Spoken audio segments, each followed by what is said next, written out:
rough around the edges. Amorphous is our 4th studio album, which is crazy to me. I don't know if I never thought of us being around this long, but I just didn't think we'd ever get a chance to make 4 albums. Yeah, I'm gonna make like 12 in my lifetime. Oh, maybe like 30. Do I get to be on these albums, or is this a solo Sean thing? Solo. Okay.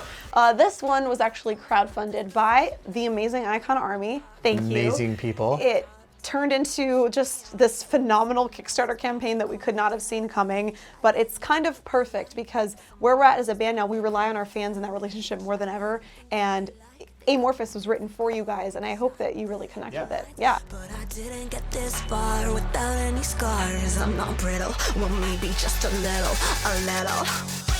So let's break down a little bit the process. Yeah, no problem. And I think we all have 2 different perspectives on how the process went. And That's true. Yeah, from me, what does amorphous mean? Amorphous is a word without meaning. It means without clearly defined form, and I love that. We can put whatever meaning we want into it. Amorphous, to me, I think of it as the space before the becoming, and on this album we are kind of talking lyrically about the themes, wrestling before that place where you feel like, okay, I got it, which means that there's a lot of different stuff on here. There's the struggle, there's the triumph, there's the, damn, it feels good to be a warrior, and then there's the background sad, like, why am I still here? There's panic attacks, why am I still experiencing this? And to me, that's life, like showing up fully, the whole spectrum, and not trying to ignore a certain part of ourselves. Like, that's been really a personal journey I've been on for the last few years, is letting every part of myself out, and that's what I did on this album. Yeah, I love that. And for me, we started the record January 2019. Right after Still Can't Kill Us came out. Yep. And I was just working and listening to all kinds of things. So I guess the whole process of writing it was 15 months, 16 months. Oh my God. Wrapped up and done? It was like 70 songs. And here's how it works for us. We think each song that we just wrote is awesome. And is the best, newest thing. We're like, this is for sure going on the album. And then like 6 months later, we're like, that song sucked. Right. Yeah. So we had almost 50, 60 songs.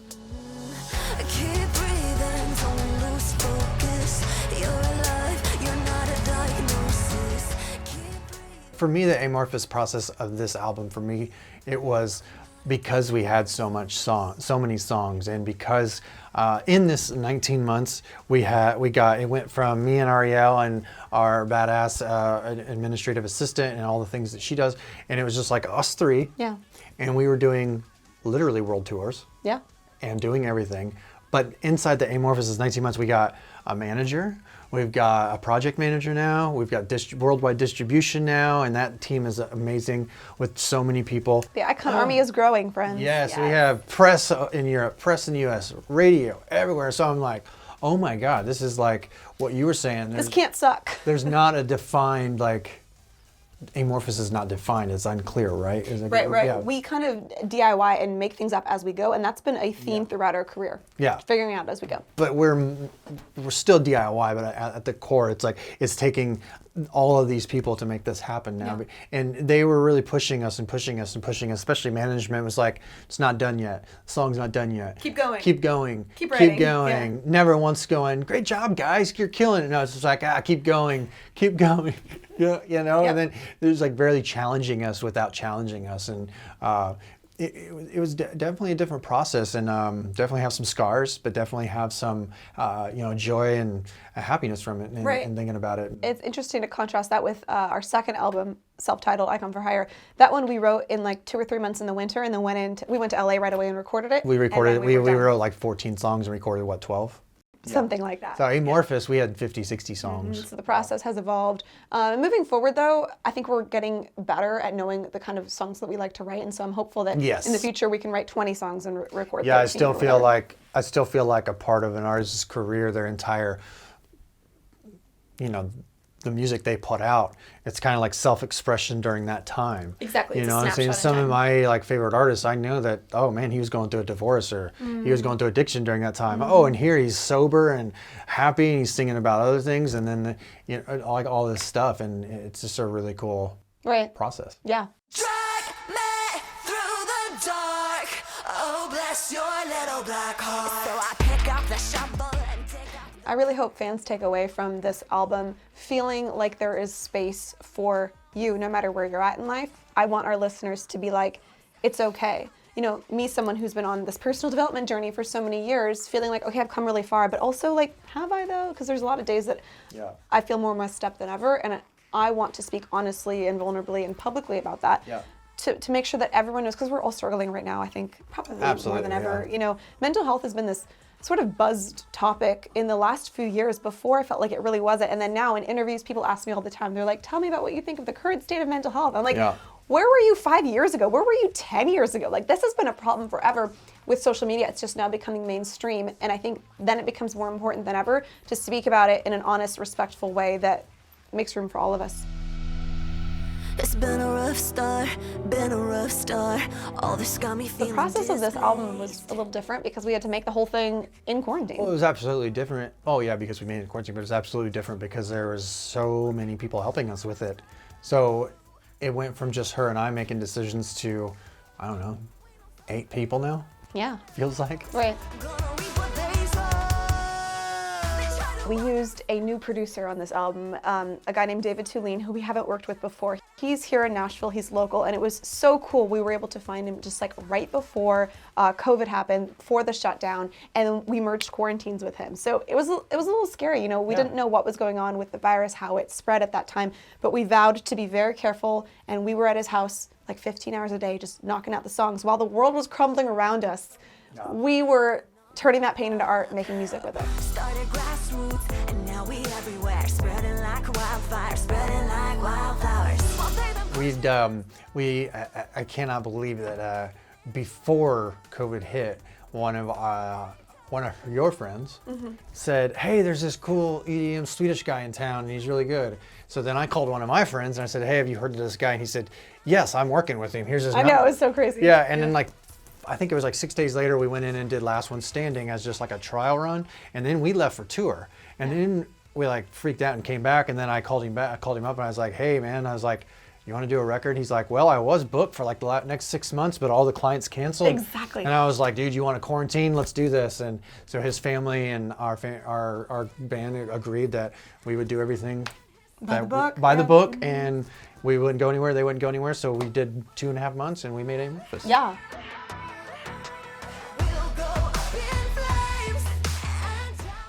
Something that, as we're talking about that process, something that comes to mind is how different it was in the vocal booth this time. This was an album where we were really wanting to push the vocals and go to the next level, do things that I'd never done before vocally. And so I'm hitting higher notes than I have previously. Oh my God. Right? Not to focus on me, but I was like...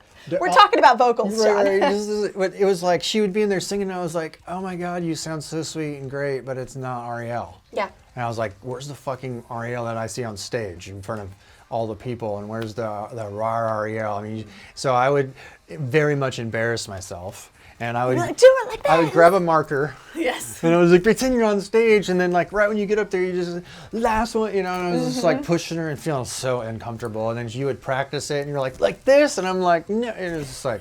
He kept pushing me, like almost to see where the ceiling was for me with intensity and fire, because we were trying to translate the emotion of the song into the song. Yeah, and just like the personality and the spirit of you, who you are. I've never been satisfied with hearing it back. I'm going like, it sounds good and pretty, and the songs are killer. I'm so proud of those records, but it's like, I know I got Ariel in both ears. Live. Every single show I've ever played in my life, she's been right here in my ears, and sometimes she's like screaming, and I'm going, who is in my ears right now? I mean, she's standing 2 feet from me, but this is not what we capture on a record. Yep. You know what I mean? So we really wanted to capture that. We wanted to capture those intimate moments where maybe it's the gray, and then like those explosive moments where like cynics and critics live does not sound the same like it does on a record. So we really challenged ourselves to get that live element, that personality and that spirit of who she embodies, and get it into a 3-second or a 3-minute MP3 with all the personality of Ariel on it. So I hope we go to the next level on the next record. Yeah. But this record is by far the most personality we've gotten, I believe. Right, and I dragged you into the vocal booth a number of times. God, I mean, every single song he's singing on the last chorus. Talk about feeling naked. You Jeez. did great. You did so good. I like Let told Sean it. sing. I was like telling David, I'm like, he's a producer and can probably, you know, and I'm like, dude, I am not a singer. The fans want me to sing. Yeah. I probably should take singing lessons, but I'm really good at O's. Oh, yes, you are. Yeah.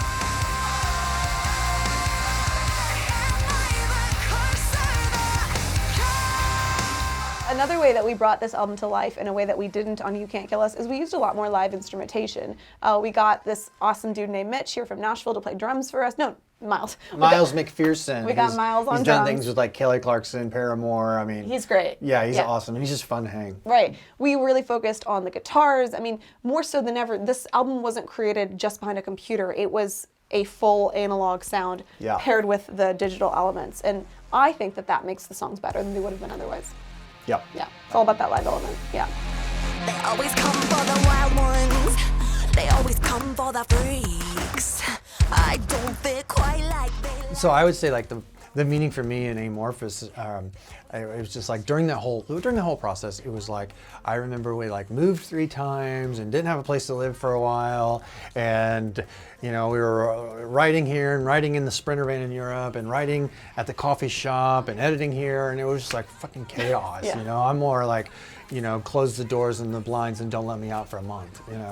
So just bouncing around all that, and I think you hear some of that anxiety and stress inside the music, because Not to mention the stress of the pandemic. Right, exactly. So like I remember feeling in certain points in my life when I was helping with the Brittle, feeling extremely low, and then feeling, you know, extremely happy, and then, you know, all over the place, man. I really think that we were able to encapsulate all of those emotions and energy and who we are as just individuals and who our fan base is. And I think we're just wrap this thing up to be a beautiful piece of art that where we can stand by and our fans can stand behind, our team especially can stand behind and say we're proud to get behind this record and make it the biggest thing of our careers. So for sure, and you guys are a huge part of that already. Yeah. The response we've seen for this album is insane. At this recording, the songs aren't out yet, so we hope that you love this whole album from front to back. Absolutely. And we hope it's just like your album for this year. Thank you for your support, and thanks for listening to us ramble about the Amorphous making process. We love you guys.